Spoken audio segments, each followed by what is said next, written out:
Hello and welcome back into the Everyday Strength Podcast. I'm your host, Anthony Hagley. Today, we're going to spend some time with aerobic conditioning, and more specifically, the intensity range that most people refer to as Zone 2 training. Now, this is a topic that's getting a lot of attention. You hear about it within physiology circles, in conversations surrounding longevity, and of course, it's all over social media. And at the same time, when it shows up inside strength-focused programs, it can feel a little harder to place.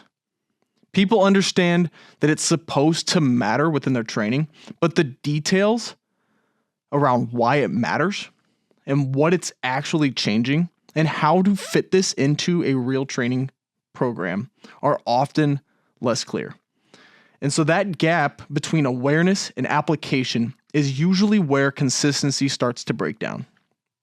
So what I'd like to do today is slow down the conversation and instead make this practical. We're going to look at what this type of training is really trying to develop beneath the surface and how those adaptations can feed into strength and overall performance. And then we're going to spend some honest time on the part that determines whether any of it pays off, which is whether you can actually keep doing it week after week without it becoming something that you quietly start to avoid. Because in these real life training environments, adherence is ultimately the multiplier. You can understand every mechanism in every textbook, but if the exposure isn't there, then the adaptation is never going to arrive for you. So if you happen to be listening while you're already deep into a Zone 2 session, that's perfect. Let's make the minutes count. And before we get into heart rate numbers or which modality you should be using, it helps to pause and ask a more fundamental question of what are we actually trying to build with this type of training. So at lower intensities, the body is being asked to produce energy primarily through oxidative metabolism. That means that oxygen has to be delivered effectively from the heart muscles, moved through the vascular system, and then used efficiently inside of the skeletal muscle. Now, when you place that demand on the system repeatedly and progressively, then adaptations occur at several levels at once. Some of these are central, some are peripheral, and others are happening inside the cell. And they're all interacting. There's no single piece that's working in isolation. So if we start centrally, the heart is usually the easiest place to appreciate change. One of the most consistent outcomes of aerobic training is an increase in stroke volume. Now, over time, the left ventricle of the heart becomes bigger, and it becomes better at filling and ejecting blood. So each beat sends a larger amount of oxygenated blood into your circulation. Now, what that means practically is that for a familiar workload, the cardiovascular strain is lower. Heart rate will come down at paces that used to feel hard. Breathing will feel more controlled, and you'll be able to preserve a little bit of room to push when the session calls for it. This is not psychological, it's mechanical, and the pump, your heart, actually improves. Now, of course, delivering blood is only useful if oxygen can actually leave the highway, right, and enter the tissues themselves. And so we also tend to see increases in capillary density. More capillaries now create greater surface area for exchange and shorten the distance that oxygen has to travel to reach those individual muscle fibers. At the same time, byproducts of metabolism can be cleared more effectively, and the net result of this is a more stable internal environment during work, and that stability is a big part of why these efforts become easier to repeat over time.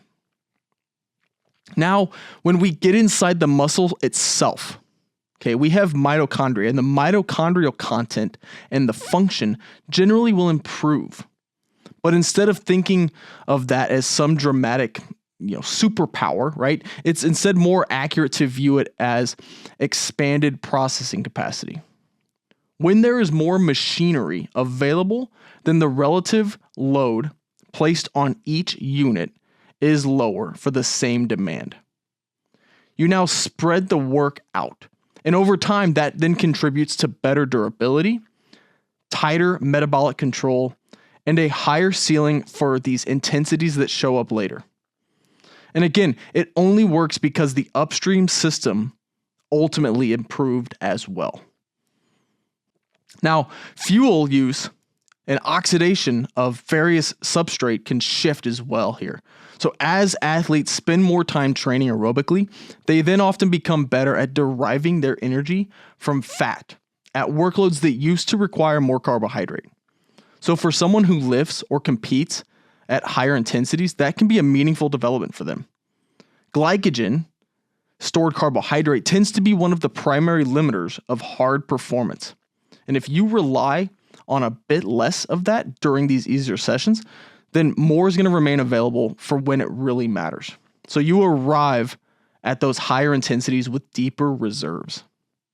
Now, when you zoom out, all of these adaptations start to converge. Okay, the heart pumps more effectively, oxygen delivery improves, and the muscles themselves become better at processing what it receives. Okay, so the outcome is not mysterious. Instead, your tolerance for training volume actually rises.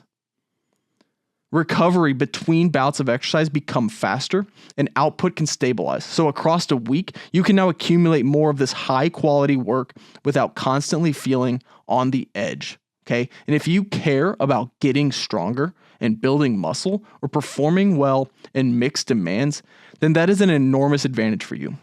Now, more recoverable work simply means a better opportunity to improve.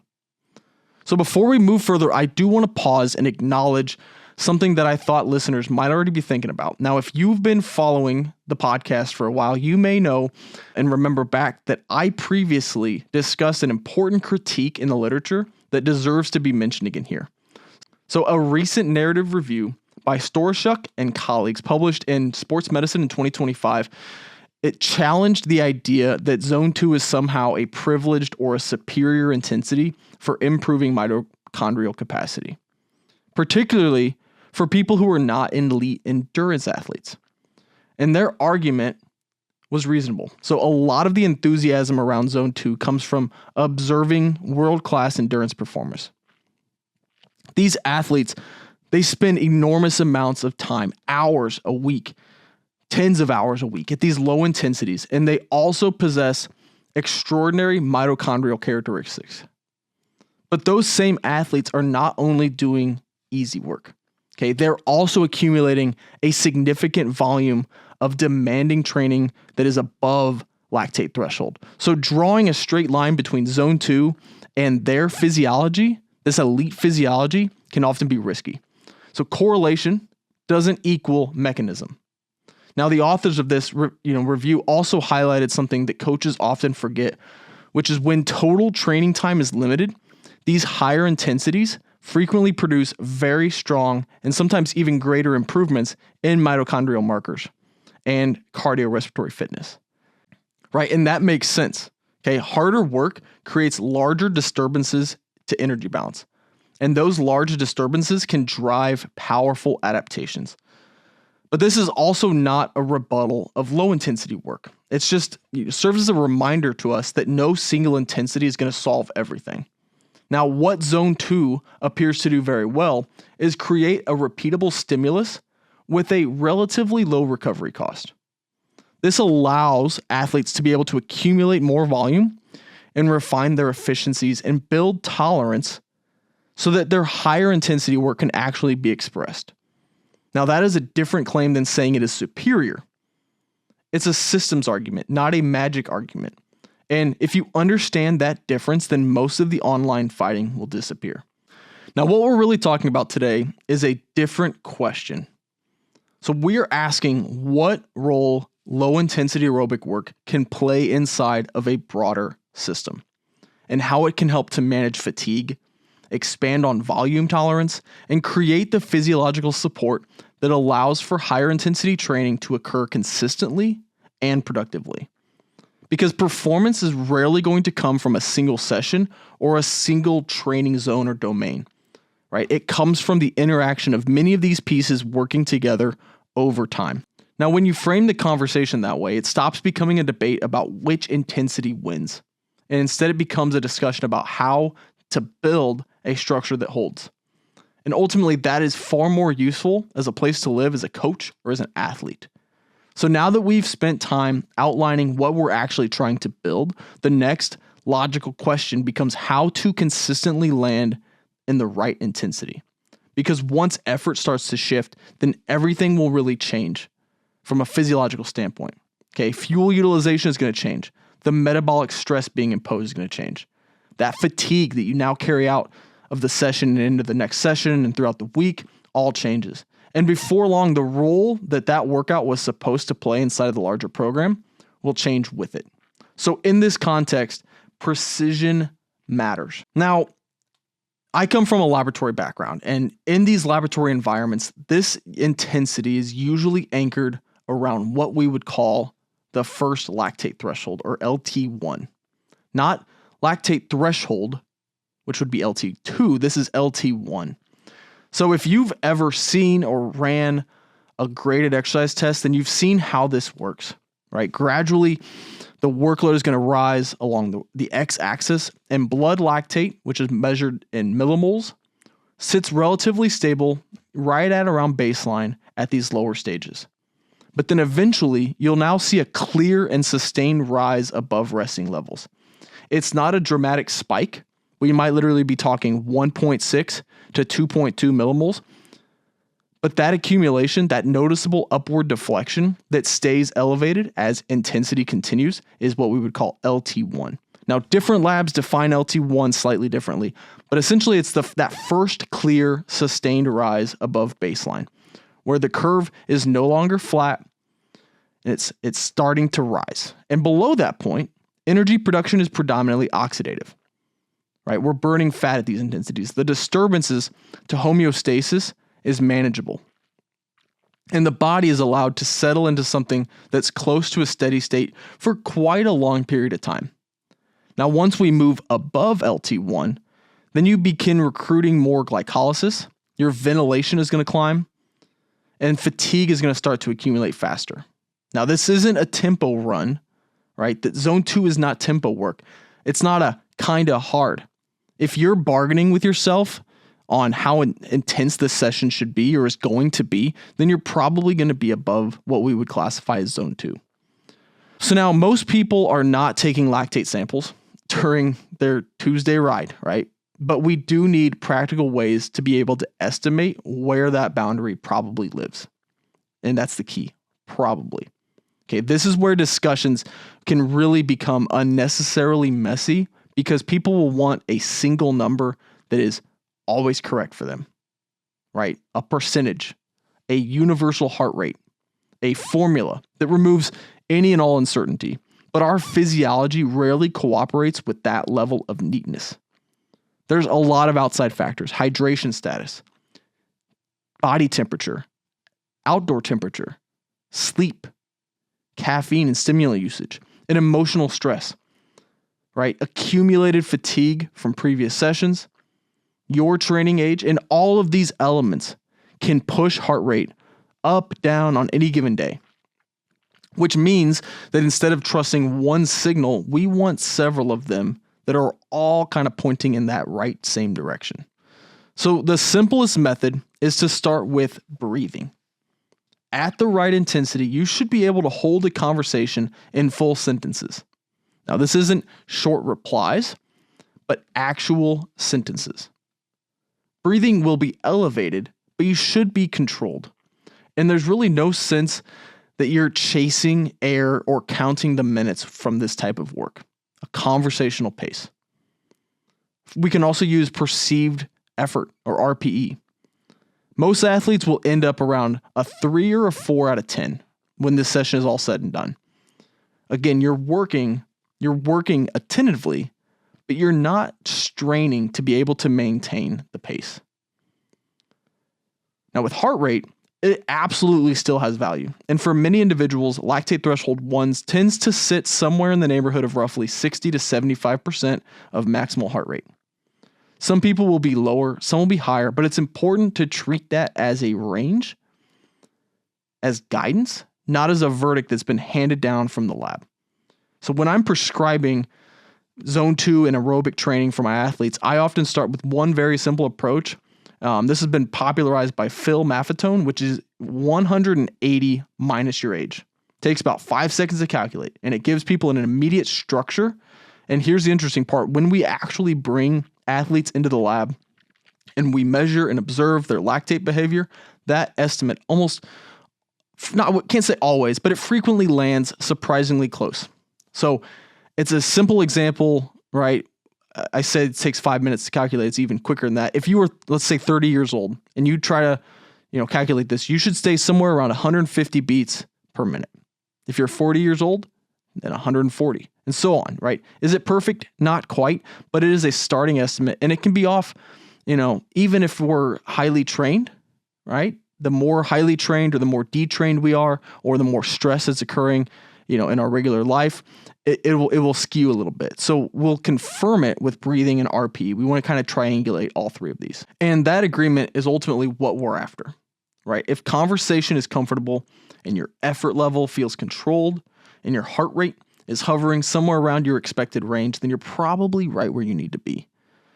Don't overthink it, right? Simple and be effective. Now, there's another simple confirmation that you can use. At the end of the session, you should feel like you could have continued that session. And it's not because you underperformed. Again, that's not the goal. The goal was sustainable aerobic exposure. You are finishing that session with capacity still available to you. And here's a useful concept that you can keep in the back pocket, right? Especially as sessions will start to get longer. That is cardiac drift. Now, sometimes you'll hold the exact same pace, the exact same power or wattage on the bike, but heart rate will gradually climb anyways over the course of that session. Now, when this happens, it's usually part of your physiology. It's heat stress, it's hydration, it's accumulated fatigue. It might just be that you're simply started a little closer to the top end of what you thought was easy than you even realized. And so a small amount of cardiac drift is normal, but if heart rate is really marching upward while pace is staying the same, then that's often a sign that the session is becoming more stressful than it was intended to be. And the fix is usually pretty simple. Your environment, more airflow, more fluids, more hydration, more water. Maybe back off the pace just a touch. And that's one of the reasons that I like using breathing and RPE as the governor for this type of work, because they keep the session anchored when heart rate's being pushed around by various external factors. So now let's talk about what this looks like in programming terms, because this is where people will really overcomplicate it or even underdose it. So a good minimum target for most strength-focused athletes is around 90 minutes per week of true aerobic work. That might be 3 30-minute sessions, 2 45-minute sessions, but nonetheless, that is enough to start building a base without interfering with your lifting and your strength work. If you can work up to around 150 minutes a week, that tends to be very sustainable sweet spot for long-term health, long-term performance, and it does give you enough exposure for meaningful adaptation without turning your entire week into an endurance training plan. Now, hybrid athletes and run-dominant athletes will often end up higher than that because they're running, because they're training that conditioning more frequently. But for the average lifter, the everyday athlete who still wants that engine without sacrificing their strength work, that 90 to 150 minute per week range is usually where the magic will happen. In terms of progression is also simpler than a lot of people think. So the goal is not to turn zone 2 into something that's a heroic session. The goal is to be able to accumulate more time gradually while keeping the effort controlled. So the progression levers that we'll pull are usually duration. We're going to add 5 to 10 minutes to one session each week. Maybe we'll add 10 to 20% total in terms of minutes every week or two. And then every few weeks, we'll pull it back slightly as a deload to let fatigue kind of wash out. And that's how you're going to build this type of training without the sessions creeping upward into your other life stress. Again, we all have finite time. And so how we can get this work into our weekly schedule is critical. This is also how you're going to prevent the classic mistake of trying to go from 0 hours per week to 5 hours a week. And now you're wondering why the legs feel dead and why your lifts are not where they were before. So now, as far as how long it takes to see these results, the early signs will often show up sooner than you would expect. So within a few weeks, many athletes will typically notice that heart rate at a familiar workload begins to drop, or that the same heart rate now corresponds to a slightly higher output. Now, the bigger compounding changes take longer, usually months to years, and that's when you'll really start to feel the real payoff in terms of recovery, in terms of repeatability, and your ability to be able to stack training weeks without constantly feeling like you're cooked. So if someone does this for 2 weeks and feels nothing, that's entirely normal. This is infrastructure at work here. It doesn't announce itself loudly at first. It's not a HIIT session. It's not a CrossFit WOD. It is zone 2 aerobic training. Now, for lifters, this becomes extremely important because if these workouts routinely leave the legs flat, the bar speed compromised the following day, then it's very likely that your intensity in these sessions drifted higher than you originally intended. Or maybe your volume climbed faster than your tissues were able to handle, and the job of this training is to support your programming, not quietly turn itself into another demanding session or another demanding day. It's also critical because duration matters. And one of the adaptations that we talked about earlier respond strongly to how much time you accumulate near this aerobic intensity. The objective isn't to make the session look impressive. This is boring work. It's mundane. But the goal is to make these sessions repeatable and long enough to be able to create the change that we're looking for. Now, when athletes start to grasp that idea, then their mindset will start to shift. Okay, they'll stop chasing fatigue for fatigue's sake, and they'll begin valuing that consistency instead. And once that foundation is in place, once this base is built, we can now tackle the question that almost always comes up. How does this interact with serious strength training? And why does the modality that you choose determine whether everything's going to work together or clash with each other? Now, whenever aerobic work enters the picture for our lifters, okay, the same concern tends to surface pretty quickly. These are the meatheads, power lifters, right? The concern is interference and the interference effect. People want to know whether their strength is going to suffer, whether it's going to be harder for them to build or maintain muscle, and whether their legs are going to feel flat when it comes time to train. And these are completely logical and reasonable questions, and they deserve answers that go deeper than a quick social media take. So a lot of this anxiety is obviously social media lore, but it can be traced back to some early research done by Robert Hickson back in the 1980s. So in these studies, participants were performing very high frequencies of intense endurance training alongside a progressive strength program. Participants saw strength improve at first, and then it started to plateau, and then in some cases even declined towards the end of the intervention. And that finding stuck, and it earned this label, the interference effect. And for years, the simplified message to many athletes, bodybuilders, powerlifters, that was absorbed was that cardio and lifting were fundamentally at odds with each other. Fortunately, the field didn't freeze in 1980. And so as more research has accumulated over time, often using more realistic training volumes, better overall programming, now the picture is a little more detailed. So what we tend to see now is that maximal strength and hypertrophy are usually preserved when endurance training is managed appropriately, which makes sense. Okay, where the compromise shows up most is in explosive power, particularly if the aerobic work is very intense or is placed too close to our lifting sessions. So the modern interpretation of all this isn't that these modes can't coexist, but it's that they require management. Now, when endurance work becomes more demanding, several predictable things start to happen. Okay, residual fatigue is going to reduce the quality of force production in subsequent sessions. Glycogen availability can shift, and at the cellular level, large energetic disturbances may favor pathways that are less aligned with maximal strength expression. And all of that makes sense, and none of it truly is controversial. But, okay, acknowledging those realities is very different from concluding that any aerobic work at all is harmful to training. Low intensity training behaves differently because the metabolic disruption is much smaller, the recovery demands are much lower, and in many athletes, these sessions can actually enhance recovery dynamics by improving circulation, helping regulate overall stress across the week, and so on. So instead of framing the conversation as cardio versus lifting, it's usually more productive to ask a simpler question, and that is, what does this session cost and what do I get in return?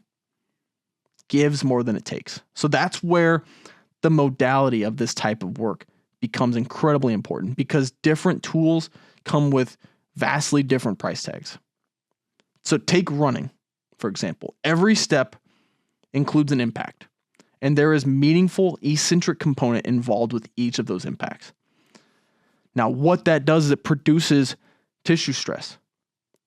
If your sport requires running, that stress is not optional, and it's part of the adaptation that you ultimately need, but it is still expensive. When volume or frequency increase too quickly, soreness is going to accumulate. Connective tissues are going to start to get irritated, and strength work can start to feel more compromised. It's not because muscle has disappeared overnight, but because the total recovery bandwidth of the system has been exceeded. Now, cycling, by comparison, usually carries a smaller structural bill. Okay, at similar cardiovascular outputs, the impact is going to be minimal, the eccentric loading is vastly reduced, and the markers of muscle damage tend to be lower, which often makes this type of work easier to repeat while still maintaining a high quality in your lifting sessions throughout the week. So for someone who identifies as a lifter first, but wants a big aerobic engine, this can be a very efficient trade-off. Now, of course, we can't ignore specificity. If you need to run, then you have to run. The economy, the coordination, the tissue tolerance, these are qualities that develop from exposure to the actual demand, right? The bike cannot fully substitute that. Now, what many hybrid athletes do instead is they distribute their stress, right? They'll include enough running to maintain and improve the skill and durability that they need, and then they'll use lower impact modalities like the bike to accumulate additional aerobic volume without overwhelming their legs. This approach tends to develop that central and metabolic qualities that we talked about while being able to protect the body for the rest of the program.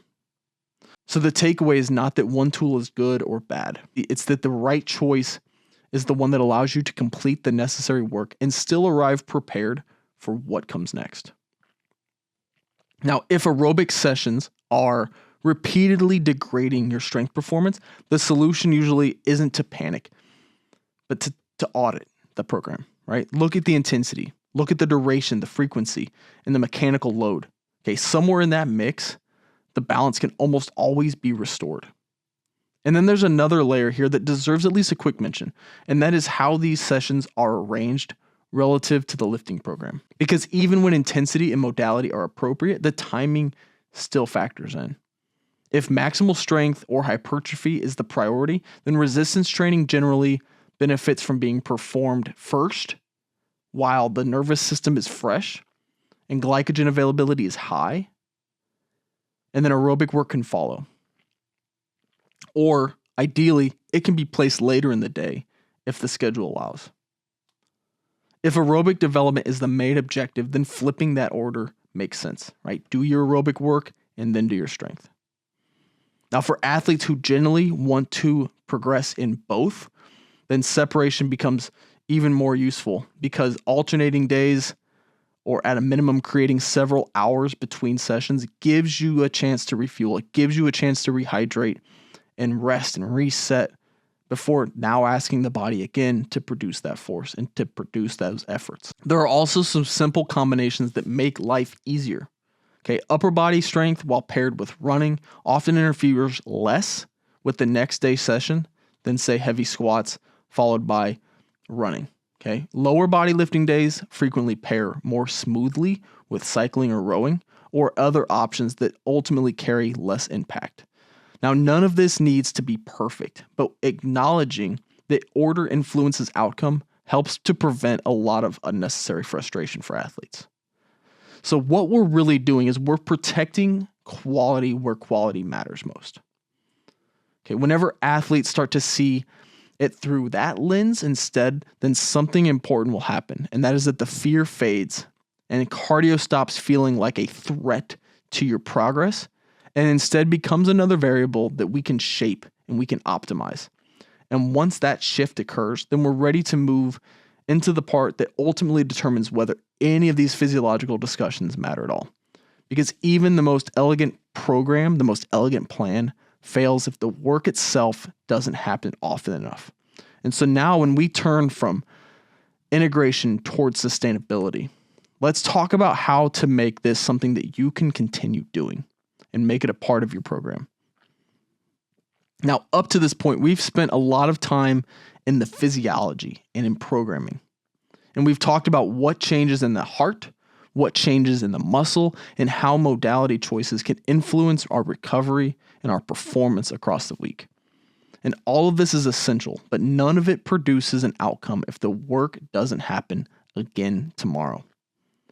Adaptation responds to repeated exposure, which means that eventually we have to confront the lived experience of the session itself, what it actually feels like to sit down and move at a controlled effort for 45, 60, sometimes 90 minutes or longer. Now, for most serious trainees, the challenge isn't muscular. Instead, it's their ability to focus and hold attention. Compared to heavy lifting or hard intervals, there's less stimulation. Okay, there aren't dramatic markers that are telling you that something heroic is happening. There's no urgency, no countdown, no big emotional spike. And because of that, time will feel slower. We always hear treadmill minutes. If we want this work to accumulate for years, then we have to improve the experience of the sessions without altering the stimulus. And fortunately, this is something that we can influence quite a bit. So first, let's start with the physical setup. Minor inconveniences don't usually ruin a session, but they do quietly reduce the odds that you're going to be excited to repeat it. If you are too hot, you're constantly shifting in your seat, you're reaching for water, or you're annoyed by something within the environment, then your brain's going to begin to categorize that session as friction. And so let's remove the friction. Now for me, if I'm on the bike, I pull a plyo box over next to it. I put a water bottle on top. I have a box of tissues because my nose is going to run inevitably. And if I have to stop pedaling every few minutes to deal with it, then I'm going to get irritated. So I solve that problem before I even get on the bike. Now in the summer, I'm either in the driveway or I've got the windows open with the fan pointed straight at me. Airflow is a non-negotiable.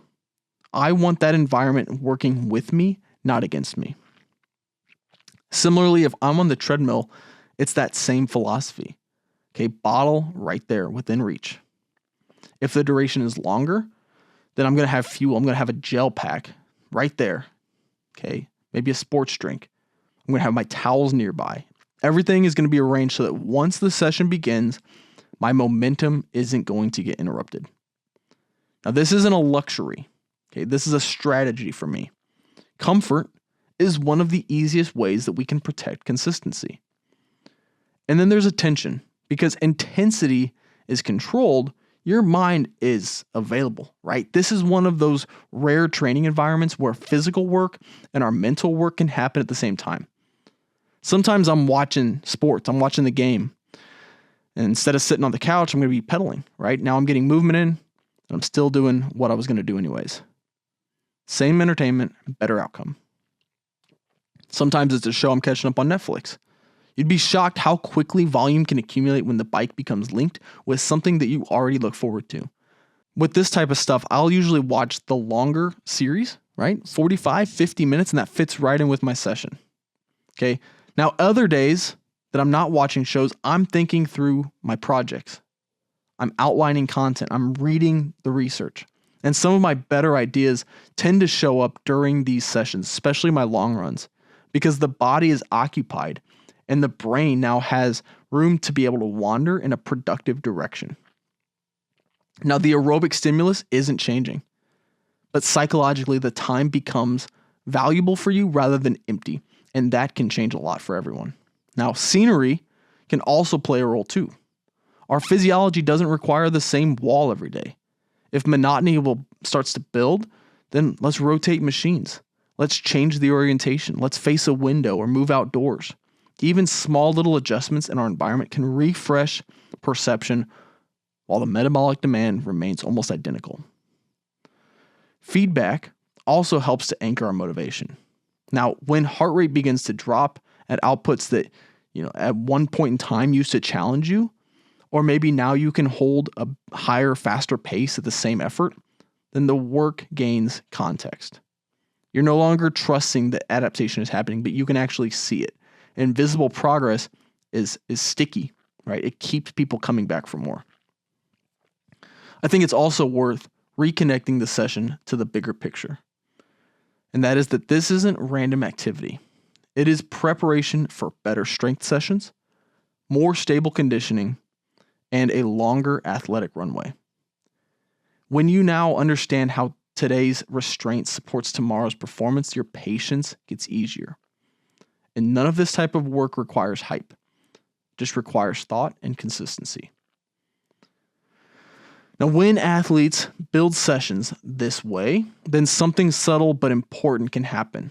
So what used to feel like just time invested, that shift is often enough to be able to maintain momentum across months and across years. Now, even with a great setup, there are still predictable ways that people accidentally let this drift into something more demanding than it needs to be. So before we wrap up, let's talk about how we can avoid those traps. So at this point, right, we've covered what the goal of the work is and how to identify the right intensity and how it fits next to lifting and how we can make these sessions easier to repeat. And so now that we've got that practical reality, where do athletes unintentionally get themselves into trouble? Because with most issues with aerobic development are not misunderstanding of the theory or the science behind it, but they're these small drifts away from the plan that accumulate over time. The most common one is intensity. You start the session right where you want it to be. Your breathing was calm and conversational. Your heart rate was sitting right in the expected range, and your rhythm felt smooth. But then 10 minutes go by, you feel good, and the pace now starts to inch upward. Nothing dramatic, just a little bit quicker, a little bit faster, maybe a little more pressure on the pedals, a little more speed on the belt or on the road. Now, the problem with that is that the physiology doesn't care what you intended to do. Instead, it responds to what you actually did. So as effort climbs toward what we would call zone 3 and higher, now the internal demands are going to change. Your carbohydrate contribution will increase. Lactate is going to start to accumulate faster relative to clearance, and ventilation rises disproportionately. The system becomes less stable, and instead of rehearsing sustainable metabolism, you're now practicing strain, and you're tapping into the energy systems that come with that higher price tag. Again, that isn't bad. Those are intensities that are useful, but they are different tools for different days. If the assignment was low-cost aerobic development, and you turned it now into something that's harder, you didn't just make that workout better. Instead, you changed the program. And that change can carry consequences in terms of fatigue, in terms of glycogen demand, in terms of the peripheral stress and the readiness for subsequent strength work. Suddenly now the week becomes harder to manage. This is why coaches will repeat the phrase, especially running coaches, cycling coaches, they'll repeat the phrase of keep easy work easy. Not because easy has some sacred connotation, but instead because preserving that boundary is what allows you to accumulate volume. And volume, when it's repeatable, is where so much of the long-term benefit of this type of training lives. The moment that you push these sessions up in intensity, you now reduce how often they can appear in your training, which means your frequency is going to drop, your consistency is going to change, and the compounding effect will weaken.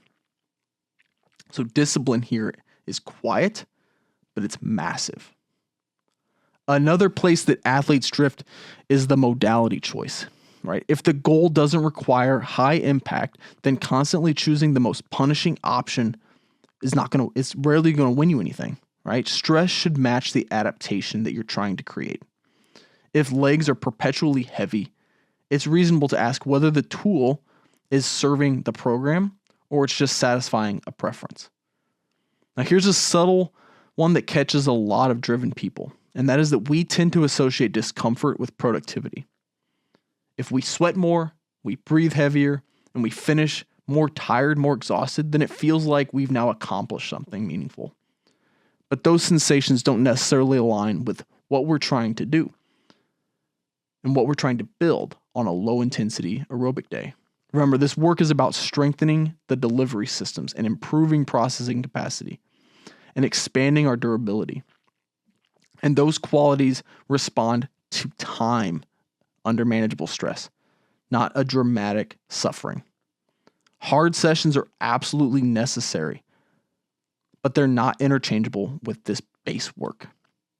Replacing longer controlled efforts with shorter, harder ones often leaves blind spots in your conditioning and your energy system development. Hydration also can sneak up on you too. Even small levels of dehydration reduce plasma volume and they increase cardiovascular strain, which means that now your heart rate climbs at workloads that would normally sit comfortably in range. And suddenly the effort feels unstable and you drift upward because now it's harder than it should be. So especially in these longer sessions especially in warmer environments, right? Fluid strategy becomes a key part of controlling intensity. I also think fueling deserves a thoughtful approach as well. Yes, many athletes can complete their zone 2 sessions fasted or even without carbohydrate intake, but the fact that something is possible doesn't automatically make it ideal in every situation. There will be days when having a bit of fuel beforehand or even during the session will keep your output steadier, and it will protect the quality of the training that follows. There may also be times when working with lower carbohydrate availability encourages adaptations related to our fat utilization. Both approaches can work, but the mistake is turning either into a rule. So a better strategy is observation. Watch what happens to your heart rate, to your effort, to your recovery, and then ultimately to your performance in subsequent sessions, and use that information to be able to refine the plan. So what we want is not ideology, right? We want feedback. When intensity is controlled and modality matches purpose and hydration and fueling are all handled with awareness, then most of the problems people fear about the interference tend to fade. The pieces will start to cooperate instead of compete with each other. And when that happens, then the job becomes beautifully simple, right? You come back tomorrow and you do it again. So if you step back from everything that we explored today, what stands out is that this style of training rarely announces itself as important while you are doing it. There's no defining moment where you suddenly feel transformed inside these sessions. Most sessions should be controlled and steady. And sometimes, I would say arguably almost all the time, they should be uneventful. And yet when athletes commit to this type of work consistently, month after month, year after year, the cumulative effect can be dramatic. Heart rate at familiar workloads begins to fall. Recovery between your efforts improves. And higher intensities become more repeatable over time. You'll start to notice that you can now tolerate more training across the week without feeling like you're constantly trying to just claw your way back to baseline. Nothing extraordinary happened on any individual day. Instead, the system simply adapted because the exposure continued to return. And what tends to fool a lot of people is that we are naturally gravitating towards training that feels impressive in the moment. Hard intervals, maximal lifts, sessions that leave you gasping for air and breathing heavy on the floor, right? Those experiences, they're memorable and they have value as well, but they're not the entire story. When you look at athletes who perform well for a long time, the common denominator is not that every workout was dramatic. It's that their foundation allowed them to be able to express their fitness repeatedly without breaking down. The base supported the ambition. The foundation is built with work like this. Okay, effort that is disciplined enough to stay aerobic. Sessions that are demanding without being destructive. Minutes that accumulate without forcing extended recovery afterward. It requires a degree of maturity because on any given day, you may feel capable of more. And sometimes you are. But preserving the intention of the session is what keeps the larger structure of the program intact. And part of that maturity shows up in decisions that appear small. Choosing a modality that leaves your legs prepared for lifting tomorrow. Drinking and fueling enough that your heart rate does not drift upward unnecessarily. Occasionally experimenting with different fueling strategies to see what best supports the session itself and the work that follows. None of these are choices that are flashy, but all of them influence how repeatable the process becomes. In many ways, what you are practicing during Zone 2 is not simply aerobic development, but you're practicing restraint. You're practicing precision and discipline and the ability to execute the plan that you wrote instead of one that your emotions are trying to event mid-session. Those qualities extend far beyond conditioning, and they shape how you approach strength work, your recovery work, and progression over time. If this conversation lands, then the next time that you start one of these sessions, the minutes will now carry more meaning.